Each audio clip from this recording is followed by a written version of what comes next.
Bien, en esta primera parte de la obligación tributaria debemos de identificar que existen dos partes.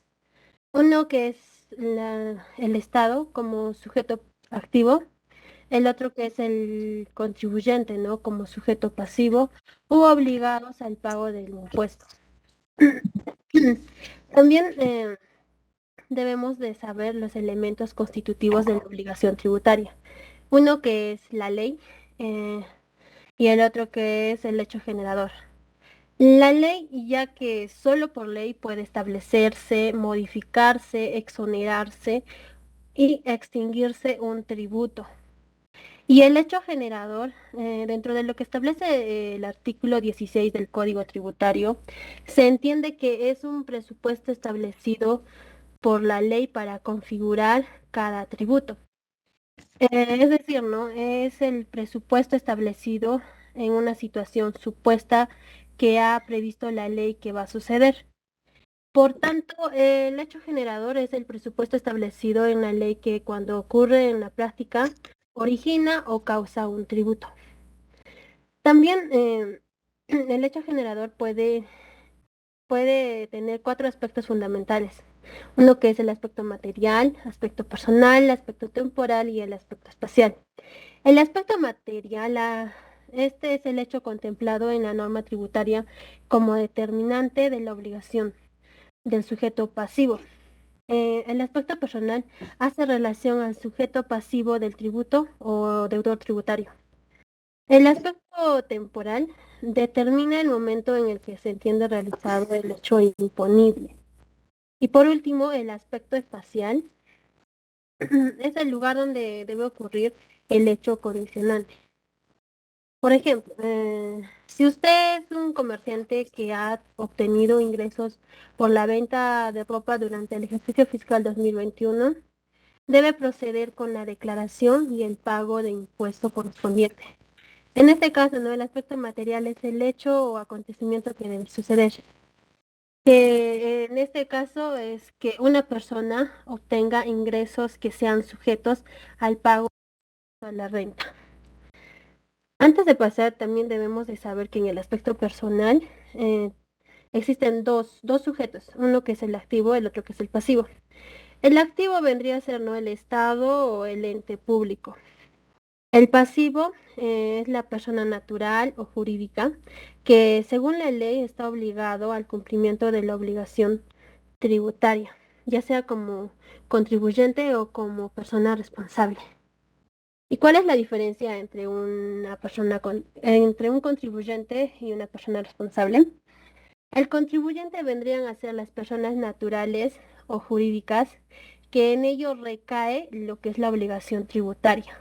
Estos son sujetos ya pasivos y deudores tributarios.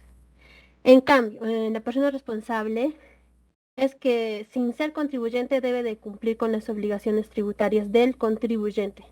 En este caso, ¿no? La obligación tributaria es solidaria entre el contribuyente y el responsable. Bien. Es necesario, ¿no? Puntualizar que la obligación tributaria tiene un proceso regulado por la ley desde su nacimiento hasta la extinción de la misma. Por tanto, el nacimiento de la obligación tributaria nace una vez que se ha verificado la realización del hecho generador. Así, el sujeto pasivo adquiere una obligación que debe de cumplir. Aquí debemos de distinguir el nacimiento entre la exigibilidad tributaria. El Código Tributario ha establecido que la obligación tributaria es exigible a partir de la fecha que señale la ley. Es decir, ¿no? Cuando la liquidación debe efectuarla el contribuyente responsable, desde el vencimiento del plazo fijado para la prestación de la declaración respectiva. Aquí debemos de saber que la normativa ha fijado fechas en las cuales se debe de realizar los pagos. En este recuadro también vemos lo que es el nacimiento de la obligación tributaria del IGB. En caso de la venta de bienes, lo que ocurra primero, ¿no? Entre la fecha en que se emita el comprobante de pago de acuerdo a lo que establezca el reglamento o la fecha en que se entregue el bien. En caso en el retiro de bienes, eh, Esto no, lo que ocurra primero entre la fecha en que se emite el comprobante de pago de acuerdo a lo que establezca el reglamento o la fecha de retiro. En caso de la prestación de servicios, lo que ocurra primero entre la fecha en que se emita el comprobante de pago de acuerdo a lo que establezca el reglamento o la fecha en que se perciba la retribución. Ahora, en el caso, en los contratos de construcción, lo que ocurra primero, ¿no? Entre la fecha en que se emita el comprobante de pago también o la fecha de percepción del ingreso.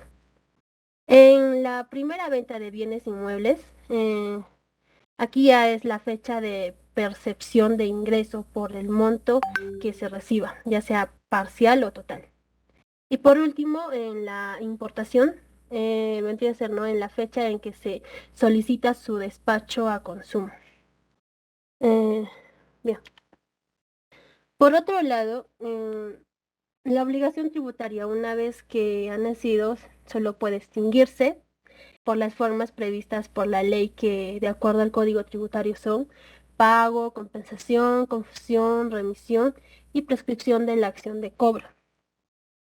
Pago o solución es el cumplimiento o prestación que se debe al sujeto activo por parte del contribuyente o un tercero. Es decir, no es la satisfacción de la obligación tributaria por parte del deudor tributario. La compensación, esto opera cuando el sujeto activo y el sujeto pasivo de la obligación tributaria son deudores recíprocos, uno del otro. La confusión de esto es el sujeto activo y el sujeto pasivo de la obligación tributaria reúnen las mismas cualidades eh, al mismo tiempo como consecuencia de la transición o transferencia de los bienes o derechos o que sean objetos de tributo. En la remisión, esto es ya el acto por el cual el acreedor libera al deudor de la obligación tributaria, ya sea en todo o en parte. Y por último, en la prescripción de la acción del cobro, esto ya es un medio de adquirir o extinguir derechos que en materia tributaria se refieren a la extinción de la obligación tributaria. Ya deja de ser exigible. También nos dice que la prescripción debe ser alegado por el deudor tributario en beneficio de ello mismo. También nos dice que debe ser solicitado. Es así que la obligación tributaria no percibe en 5 años desde que fue exigible y en 7 años desde que debió presentarse la declaración del impuesto. Ya. ¿Qué son los agentes de retención o percepción? Estos son sujetos, eh, ya, bueno, en defecto, ¿no? De la ley, mediante el decreto supremo pueden ser designados agentes de retención o de percepción los sujetos que por alguna razón de su actividad, de su función o posición, estén en la posibilidad de retener o percibir tributos y entregarlos al acreedor tributario. También nos dice que la administración tributaria podrá designar, ¿no? Sujetos que considere que se encuentren en disposición para efectuar la retención o percepción de tributos. Eh, es así que, por ende, el agente de percepción vendría a ser una persona natural o jurídica que está encargada, ¿no? Mediante una norma en forma expresa para que retenga o perciba una alícuota de los impuestos. Es decir, no es el cobrador de la SUNAT que presta servicios en forma gratuita. Bien. Todo esto, ¿no? ¿A cambio de qué sería? Esto es a cambio de que la administración tributaria le brinda ciertas facilidades, beneficios, como el de depositar las retenciones o percepciones en una fecha establecida. Esto le permite trabajar con este dinero cuyos regímenes también se detallan a continuación. Primero está el régimen de retención del impuesto general a las ventas. Este es el régimen por el cual no los sujetos designados por la SUNAT como agentes de retención deberán retener parte del impuesto general a las ventas. que le es trasladado por algunos de sus proveedores para su posterior entrega a la SUNAT. Aquí los proveedores podrán deducir los montos que se les hubieran retenido contra su IGB que le corresponda pagar. Este régimen se aplica respecto de las operaciones grabadas, ¿no? Con el IGB. Como segundo, vemos la que es la aplicación del régimen de retención del impuesto general a las ventas. Esto se aplica exclusivamente en operaciones grabadas con el IGB. En este sentido, no es aplicación en operaciones que estén exoneradas e inafectas. Por ejemplo, ¿no? Aquí, cuando se realiza operaciones con proveedores ubicados en la Amazonía, de acuerdo a la ley 27037, que es la ley de promoción de la inversión en la Amazonía, si este se realiza para su consumo en la zona, no se retiene por el pago de esta operación. Pero si este mismo bien es llevado para su consumo fuera de la zona, sí se retiene. Asimismo, el agente de retención no efectuará la retención del IGB en las siguientes operaciones. Uno, en las operaciones realizadas con proveedores que tengan calidad de buenos contribuyentes. Como en segundo lugar está las operaciones realizadas con otros sujetos que tengan condición de agente de retención. También en operaciones en las cuales se emitan boletos de aviación, recibos por servicios públicos, ya sea de agua, de luz y otros documentos, ¿no? En el que se refiere, lo podemos ver también en el artículo 4 del reglamento del comprobante de pago. También en las que se emitan boletos de venta, tickets o cintas por máquinas registradoras. Esto ya vendrían a ser ya los consumidores finales. También en la venta y prestación del servicio, respecto a los cuales no exista la obligación de otorgar comprobantes de pago. También lo podemos observar esto en el artículo 7 del reglamento del comprobante de pago. Bien, también cuando, cuando el pago efectuado sea igual o menor a 700 soles y la suma de los impuestos de los comprobantes involucrados, ajustados por las notas de contabilidad que correspondan, no superen dicho importe de 700.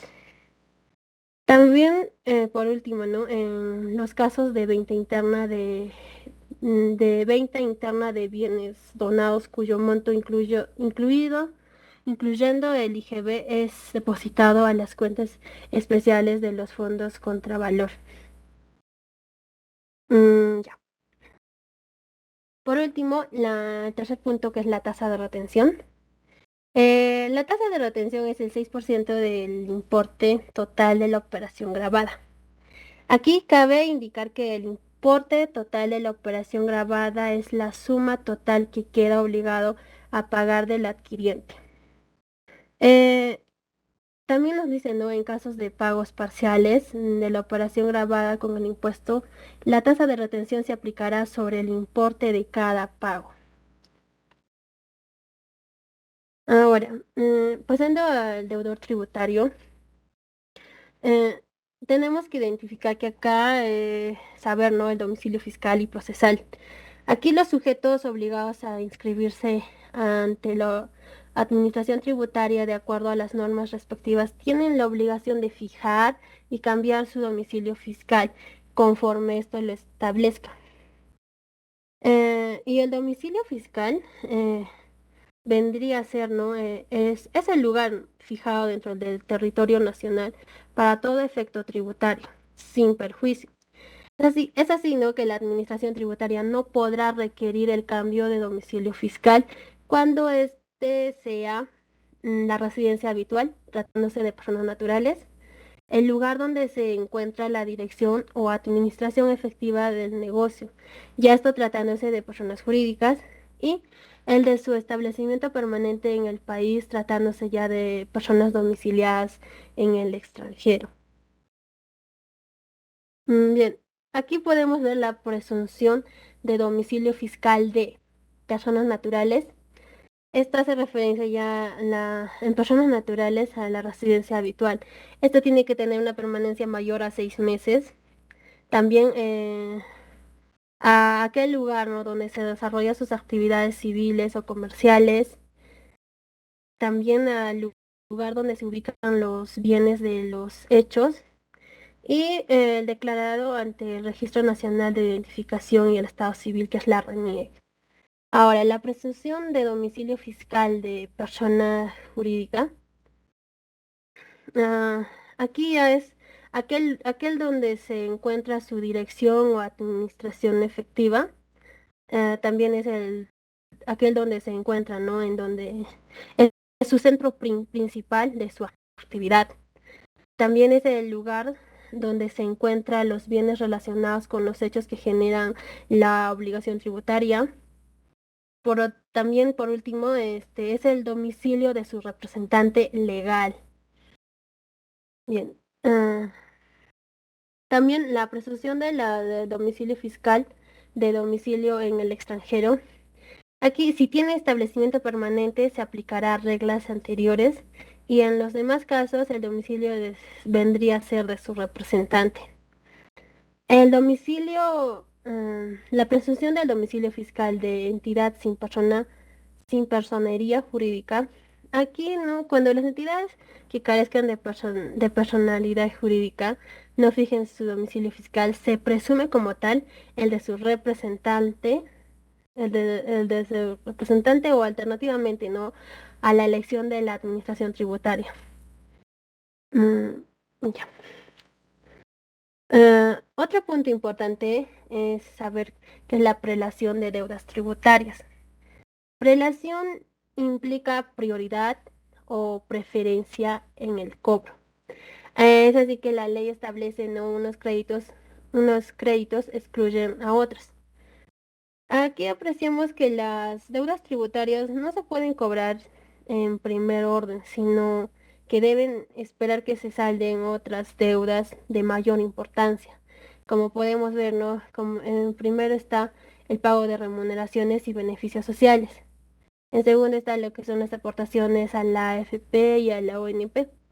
También las aportaciones de salud. Como cuarto están las deudas por alimentos. Y por último está la hipoteca o cualquier derecho real inscrito.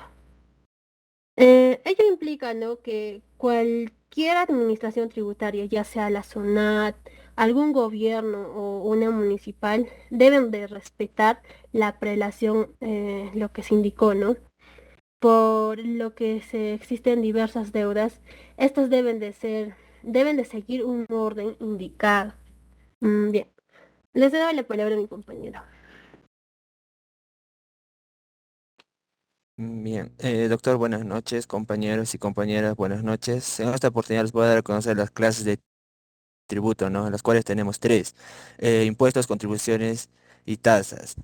Básicamente el tributo es una obligación de tipo pecuniario, ¿no? Es una obligación de una cierta cantidad de dinero a la administración pública por parte de los ciudadanos y de las empresas. Esto puede ser inclusive exigible coactivamente. ¿Qué quiere decir? Que la SUNAT incluso te puede cobrar forzosamente, ¿no?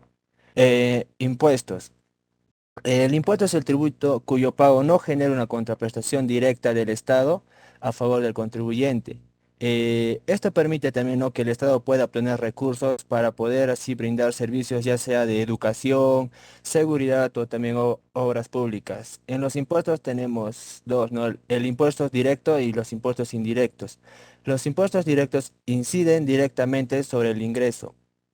¿Qué quiere decir, no? Que se paga en función del dinero que ganes y del patrimonio que tú poseas, en los cuales tenemos el impuesto a la renta o también el impuesto predial. En el impuestos indirectos inciden sobre el consumo, pero los paga el consumidor. Como nos dice bien claro, ¿no?, es el impuesto que grava el consumo. Esto no afecta de manera directa los ingresos de un contribuyente, sino que recae sobre los costos de algún producto o mercancía. Dentro de ellos tenemos el IGB, como también el impuesto selectivo al consumo. En contribuciones. Básicamente en contribuciones el tributo cuyo pago se deriva a la realización de obras públicas, ¿no?, o de prestación de servicios. En este caso tenemos servicios y mejoras. En el caso de servicios, tenemos la contribución a e-salud, ¿no? Esto permite, esta es una contribución que le genera al trabajador el derecho a atenderse en un establecimiento de salud. Como bien sabemos, el aporte es equivalente al 9% de la remuneración. En servicios también tenemos la ONP o también la AFP. Mejoras. En mejoras tenemos el peaje. Si bien es cierto, no recibe un servicio directo por parte del Estado, pero sí se benefician indirectamente. Realizando el pago del peaje se asegura el mantenimiento de las carreteras, los corredores viales, para así tener vías seguras y en perfectas condiciones. Como tercer punto tenemos las tasas, ¿no? En este caso, el tributo de las tasas sí genera una contraprestación directa a favor del contribuyente. Esto se divide en tres, ¿no? Arbitrios, derechos y licencias. En el caso de arbitrios, son tasas que se pagan por la prestación o mantenimiento de un servicio público, como por ejemplo tenemos el arbitrio de limpieza de los parques o ya sea jardines. Derechos, ¿no? Son tasas que se pagan por el uso de un bien público o por la prestación de un servicio administrativo. Como tercer punto tenemos las licencias. En el caso de las licencias son tasas que se pagan por la obtención de autorizaciones específicas, por la realización de actividades económicas, de provecho particular para el contribuyente. Como ejemplo podría ser la licencia de permiso o la licencia de funcionamiento en este caso, ¿no? Siguiente diapositiva.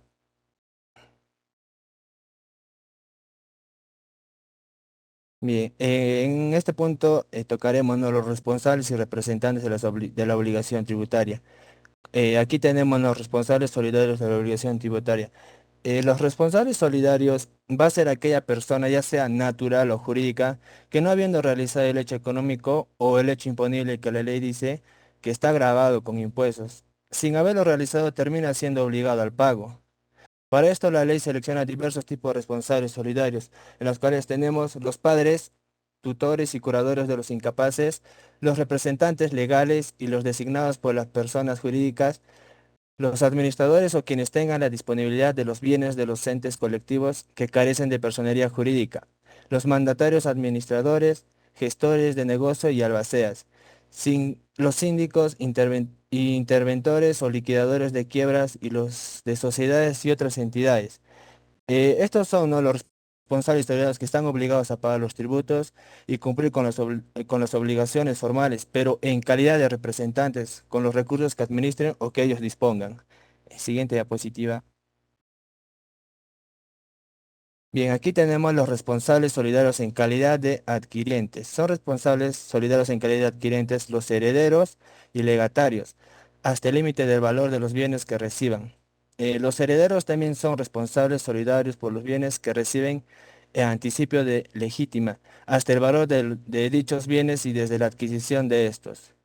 Los socios que reciben bienes por liquidación de sociedades u otros entes colectivos de los que han formado parte hasta el límite del valor de los bienes que reciben. También los adquirientes del activo o pasivo de empresas o entes colectivos con o sin personería jurídica. Siguiente diapositiva. Aquí tenemos los responsables solidarios por hecho generador, ¿no? En sí, el hecho generador va a determinar la verificación de la relación jurídica tributaria y el nacimiento de la obligación tributaria. También va a permitir establecer quién es el sujeto pasivo principal de la obligación tributaria, independientemente de que luego pueda existir algunos sujetos de carácter solidario o en el supuesto de los responsables a que hace mención el Código Tributario. También nos va a permitir quién es el sujeto activo de la obligación tributaria, aunque solo tenga atribuida una mera competencia tributaria. Como punto número 4 tenemos, permite definir los conceptos de incidencia, no incidencia y extinción. Siguiente diapositiva.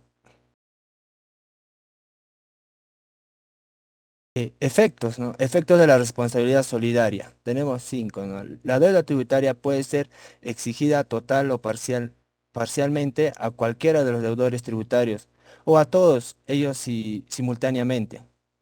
La extinción de la deuda tributaria del contribuyente libera a todos los responsables solidarios de la deuda a su cargo. Tercer punto, ¿no? Para efectos de este numeral se entenderá que la deuda es firme en la vía administrativa cuando se hubiese notificado la resolución que pone fin a la vía administrativa al contribuyente o ya sea también a los responsables, como anteriormente lo hemos mencionado. La suspensión o conclusión de procedimiento de cobranza coactiva respecto al contribuyente o uno de los responsables surte efecto respecto de los demás, salvo en el caso número 7 del inciso B del artículo 19, que nos dice que ninguna autoridad, ni órgano administrativo, ni político, ni judicial podrá suspender el proceso de cobranza coactiva. Y como por último tenemos los actos de interrupción efectuados por la administración tributaria respecto al contribuyente. Surten efectos colectivamente para todos los responsables solidarios. Siguiente diapositiva. Bien, la capacidad tributaria, ¿no? Tiene capacidad tributaria las personas naturales, o ya sean jurídicas, comunidades de bienes, patrimonios, sucesiones indivisas, fideicomisos, sociedades de hecho, sociedades conyugales u otros entes colectivos, aunque estén limitados o carezcan de capacidad o personalidad jurídica, según el derecho privado o público, siempre que la ley le atribuya la calidad de sujetos de derechos y obligaciones tributarias. Bien, ¿qué es que decir esto, no? Que la capacidad tributaria básicamente está vinculado con la aptitud de un ciudadano para poder hacer frente o poder contribuir y afrontar las prestaciones patrimoniales que el Estado le impone, ¿no? A través ya sea de las tasas o también de las contribuciones. Capacidad jurídica tributaria. La capacidad jurídica es semejante a la capacidad tributaria. Es decir, la capacidad tributaria es la aptitud o idoneidad para ser titular de derechos y obligaciones tributarios. En ese sentido, la capacidad jurídica tributaria será la aptitud o potencialidad para ser deudor tributario y como tal, titular tributario de derechos y también obligaciones. Siguiente diapositiva. Transmisión y extinción de la obligación tributaria. Transmisión de la obligación tributaria, ¿no?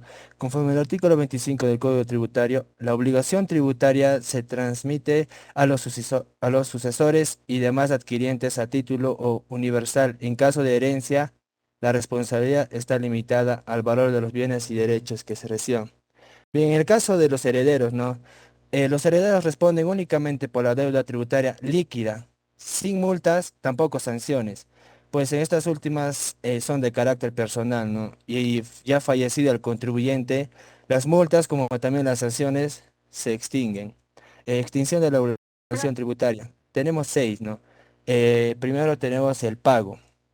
El pago de la deuda tributaria en sí extingue la obligación tributaria, ¿no? Y será efectuado por los deudores tributarios, y en caso sea por sus representantes.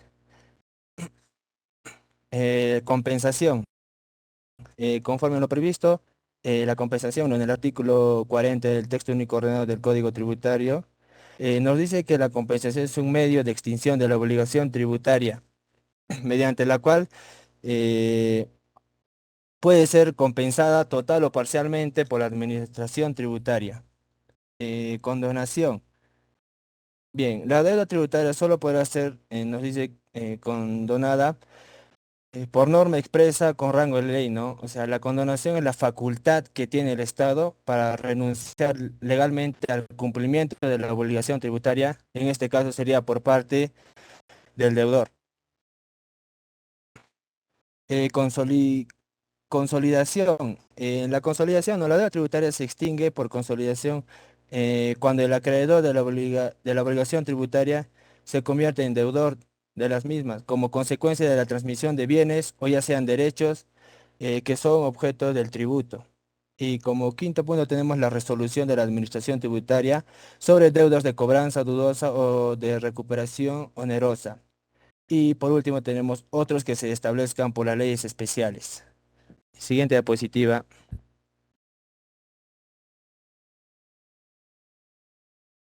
Bien, la deuda tributaria y el pago. Componentes de una deuda tributaria. La administración tributaria exige el pago de la deuda tributaria que está constituida por el tributo, las multas y también como los intereses, ¿no? Los intereses comprenden el interés moratorio por el pago extemporáneo del tributo a que se refiere en el artículo 33 del texto único ordenado del Código Tributario.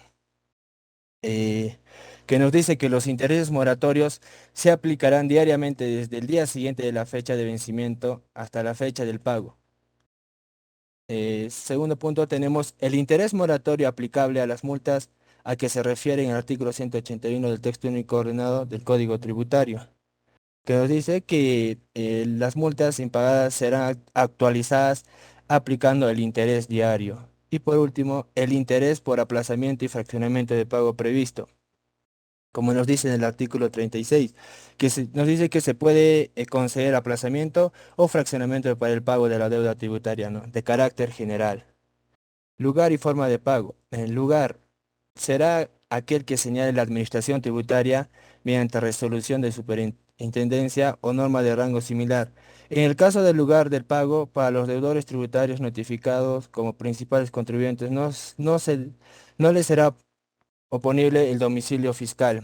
En este caso, ¿no? En el lugar, ¿no? El lugar de pago debe encontrarse dentro del ámbito territorial, de la competencia de la oficina fiscal correspondiente. Forma de pago, ¿no? El pago de la deuda tributaria se realizará en moneda nacional. Para efectuar el pago se podría utilizar los siguientes medios: dinero en efectivo, como también los cheques, las notas de créditos negociables, débito o débitos en cuenta corriente o de ahorros, las tarjetas de crédito y otros medios que la administración tributaria lo apruebe. Le voy a ceder la palabra a mi compañera. Ya, continuando con la exposición, intereses en la obligación tributaria. Sí, ya nos dice que los intereses son costos de la utilización del dinero que debe pagar quien recibe, ¿no? Ya sean préstamos, depósitos o algún título que genere la obligación de devolver, ¿no? Tenemos dos tipos de intereses que son compensatorios y lo que es los moratorios. Los compensatorios dicen que son contraprestaciones por el uso de dinero o de cualquier otro bien. Ahora, en caso de los moratorios es por la indemnización, por la mora o retardo del pago del deudor en sancionado por el retraso. Siguiente.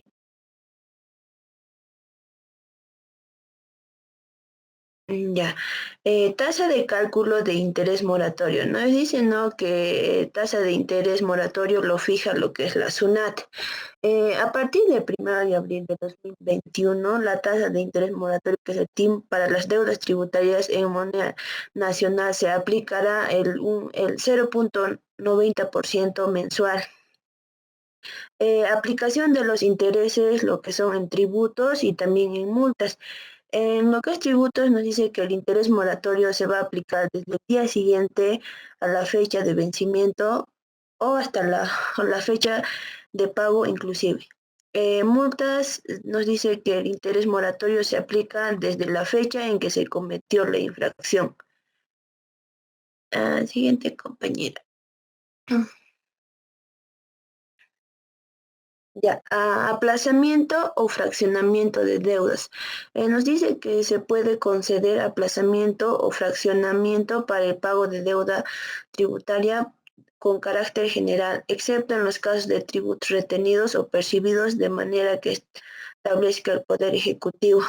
La Administración Tributaria deberá aplicar a la deuda materia aplazamiento o fraccionamiento un interés que no se inferior al 80% ni mayor a la tasa de interés moratorio que se refiere al artículo 33, ¿no?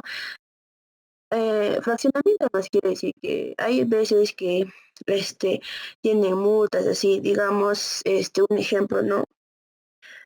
Tienen que pagar 1.000 soles, digamos, entonces hay veces que no alcanza y tienen que fraccionarlo, entonces nos dice que tiene que, es como un préstamo en el banco parecido, ¿no? Cuando tú te prestas, pero tienes que pagar por partes, pero ya con un interés. A eso es lo que se refiere. Aplazamiento de la deuda tributaria nos dice que consiste en diferir en el tiempo el pago de la deuda tributaria, la solicitud del contribuyente y a la decisión de la administración tributaria. Fraccionamiento de la deuda tributaria es la facilidad de pago que concede a la administración tributaria o también el Poder Judicial, ¿no? Para que la deuda tributaria sea abandonada en cuotas a lo largo de un periodo según cronograma de pago de lo que va a aprobar, ¿no? La administración tributaria. Siguiente.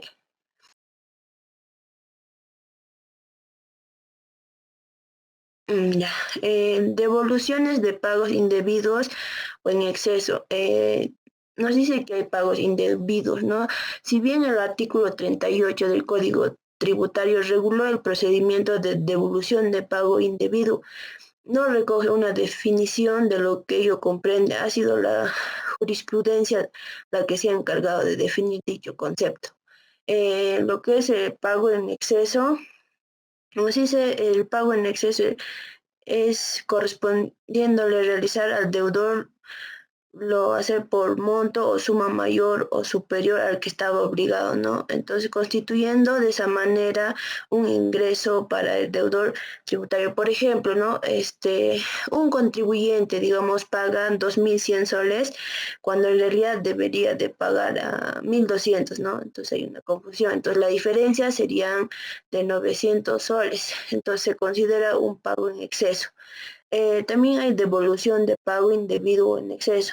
Este derecho que le asiste al contribuyente debe ser solicitado ante la administración tributaria y ésta debe resolver dicha solicitud dentro del plazo que establece la ley, ¿no? Siguiente. Compensación, condonación y consolidación. Bueno, ¿qué es la compensación? Nos dice que es un medio de extinción de la obligación tributaria mediante la cual ésta puede ser compensada total o parcialmente, ¿no?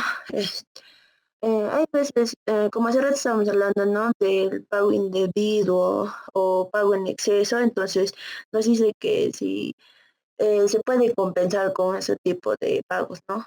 Condonación. La condonación es la facultad que tiene el Estado para renunciar o legalmente al cumplimiento de obligación tributaria por parte del deudor, pero siempre en cuando el acreedor esté de acuerdo, ¿no? Consolidación.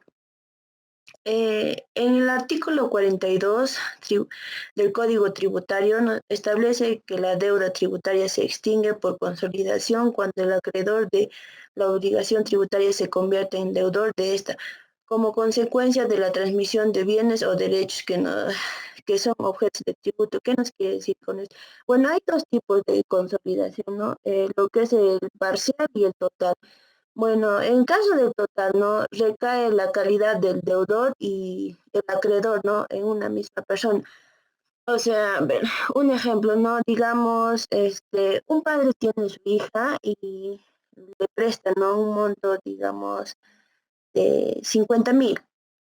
Entonces, hace un préstamo y el padre viaja y digamos que fallece.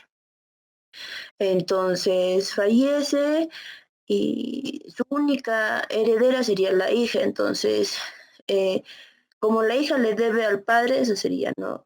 Ya sería la deuda se extingue la deuda, ¿no? Consolidación, porque la hija sería deudora y a la vez acreedora, porque ella sería la única heredera. Ahora, en caso de consolidación parcial, ya digamos, el mismo ejemplo, pero en este caso, digamos que si ya tiene su hermano o algún familiar con quien tenga que compartir la herencia, entonces ya no le correspondería, pues no el 100% a la hija, sino que tendría que compartir un 50%. Entonces, como le debe al padre, entonces tendría que dar 50% al hermano o al otro heredero, ¿no? Plazos de prescripción. La acción de la administración tributaria para determinar la obligación tributaria, así como la acción para extinguir su pago o aplicar sanciones, prescribe a los 4 años y a los 6 años para quienes no hayan presentado la declaración respectiva. Siguiente diapositiva.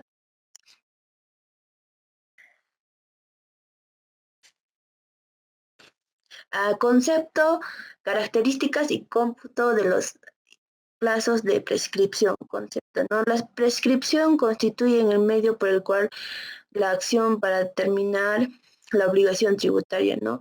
Exigir su pago y establece sanciones deviene inexigible por el transcurso del tiempo y en tanto cumpla con las condiciones previstas en el Código Tributario. Características de la prescripción. Como ya se indicó anteriormente, no solo se puede ser declarada a pedido del deudor tributario, tiene que presentar una solicitud.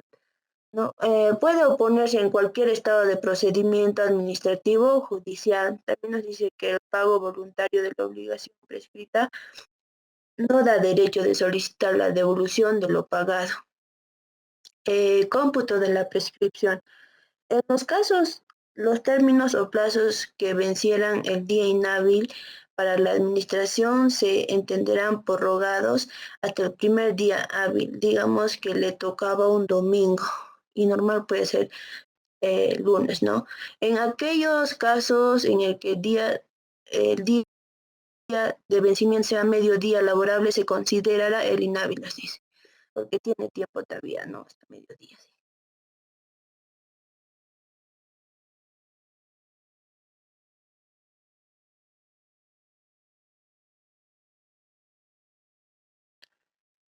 Ya, interrupción de la prescripción. Por la interrupción se corta el plazo de prescripción ya ganado, empezando a computarse en un nuevo plazo de prescripción a partir del día siguiente al acaecimiento del acto interrumpido.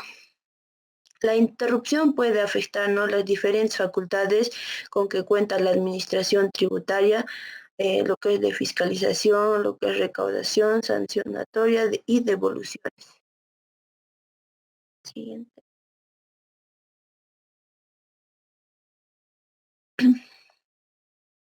Ya, nos dice, no, cuando es suspensión de la prescripción, nos dice que se detiene del plazo de prescripción mientras dura el supuesto suspensivo, ¿no? Reiniciándose el plazo una vez culminado dicho supuesto. Declaración de la prescripción. Es una característica de la prescripción que esta no se espera sino a instancia del deudor tributario. ¿Quién es el único que decide no acogerse a los beneficios que ella confiere? Por lo que la prescripción no es declarable de oficio. ¿En qué se puede oponer la prescripción? Nos dice que la prescripción se puede oponer, sino en cualquier estado de procedimiento administrativo o ya sea judicial. La prescripción ganada o declarada o no como tal puede oponerse en cualquier estado de procedimiento administrativo o judicial.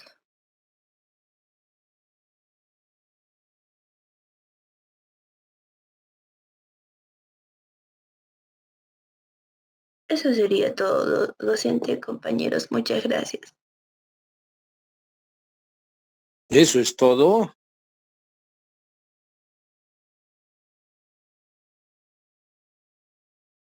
¿Están escuchando? Eso es todo. Sí, doctor. A ver, no, no la, no la critico mucho la exposición, en tanto esto está referido al Código Tributario, el Decreto Legislativo 816 y todas sus modificatorias y todo lo demás, ¿no? En un curso de tributación está muy bien, pero lo que nosotros estamos llevando es comercio internacional y aduanero. Y dentro del decreto legislativo 1053 tenemos justamente el tema del nacimiento de la obligación tributaria, pero desde el punto de vista aduanas. Si ustedes buscan en el decreto legislativo 1053, los artículos 139 al 149 habla. Y no hay mucha diferencia, no hay, o sea, hay muchos aspectos semejantes, justamente sustraídos o extraídos del decreto legislativo 816 y le ponen, ¿cómo se llama? Variables o términos, diré, ¿no? Que tiene que ver con aduanas, tiene que ver con zonas de tributación, declaración aduanera, transferencias aduaneras, o sea, el código, el régimen tributario aduanero, ya está en la sección sexta, es el que tenemos que conocer.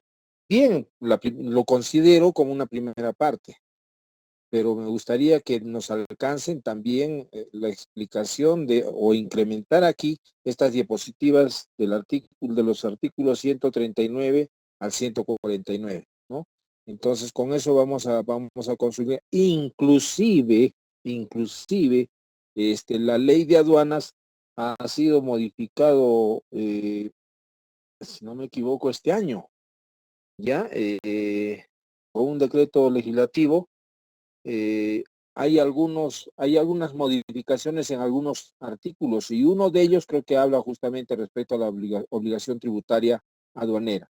Entonces, si bien es cierto, en el contenido silábico o en la distribución de los temas, no dice, debería decir, ahí también yo estoy ahorita observando el sílabo, debería decir nacimiento de la obligación tributaria aduanera.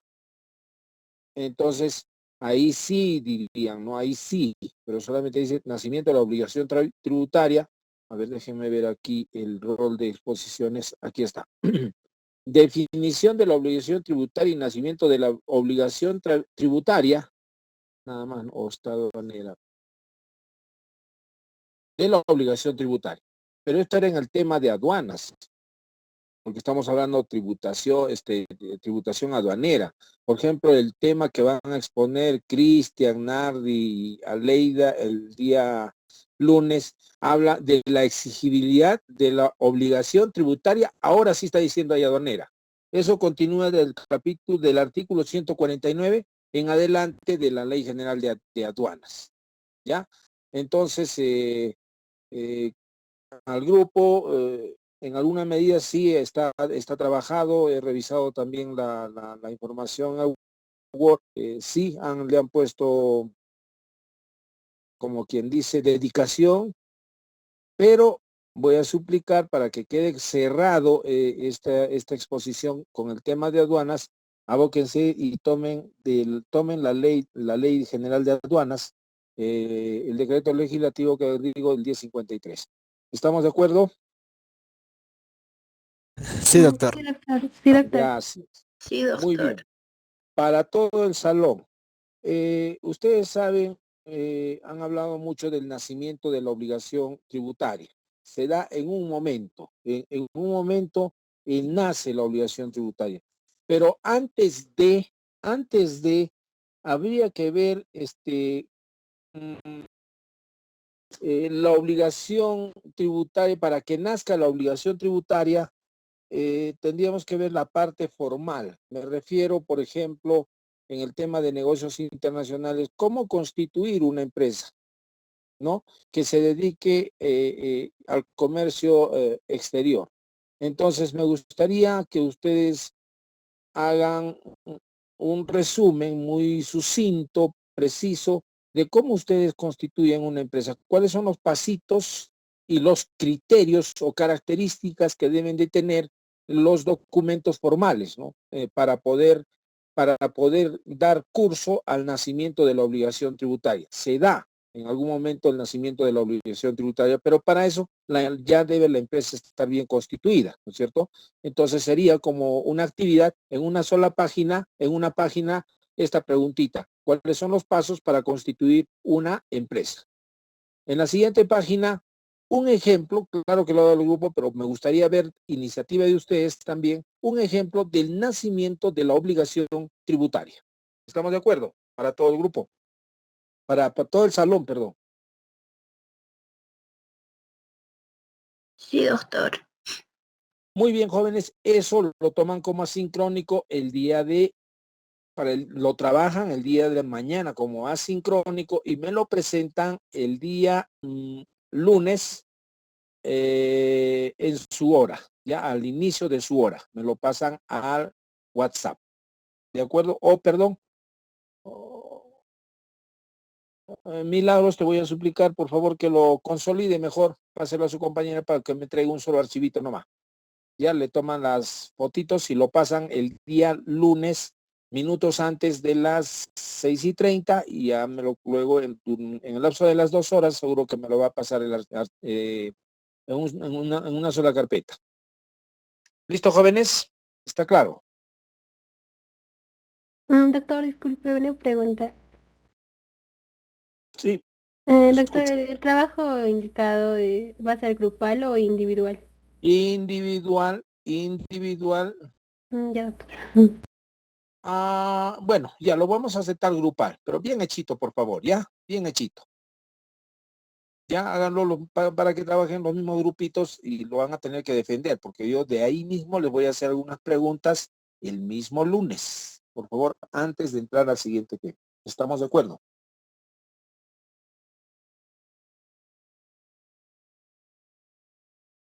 Sí, doctor. Muchas gracias. Eso es todo por el día de hoy. Nos estamos encontrando el día lunes.